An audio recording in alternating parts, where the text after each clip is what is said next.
Clara was thrilled when her grandmother presented the dollhouse, a miniature replica of the old family mansion. Every detail was perfect: tiny wooden stairs, chandeliers, and hand-painted furniture.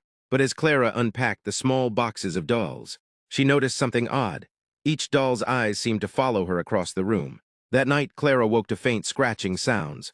She ignored it at first, but the next morning, one doll had moved. Its tiny hand pointed toward her bed, and its painted eyes gleamed. She found a note inside the dollhouse.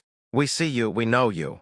Clara's heart raced. She wanted to tell her parents, but the whispers began that night, soft voices repeating her name. By dawn, the dolls were arranged in a circle, all facing the bed. The dollhouse itself seemed alive. The voices grew louder. Clara could hear them even when she was downstairs. They whispered her fears, secrets she had never spoken aloud. One night, she placed a recorder in the room. When she played it back, she heard hundreds of whispers, chanting her name. She saw the dolls shifting slightly between takes, their tiny mouths opening and closing.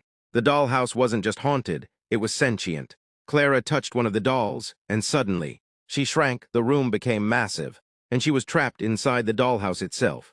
The dolls surrounded her, their tiny voices overlapping in a cacophony of whispers. Each doll represented a memory, a fear, a secret. They whispered the things only she could hear, circling her relentlessly. Escape seemed impossible.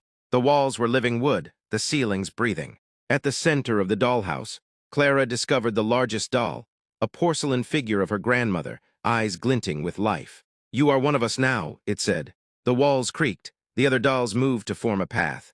Her escape blocked. The dollhouse hummed, whispering her fears, taunting her. Clara realized the only way to survive was to confront the dollmaster. She smashed the central doll, but the house shook violently. The other dolls screamed, then fell still. The whispers ceased.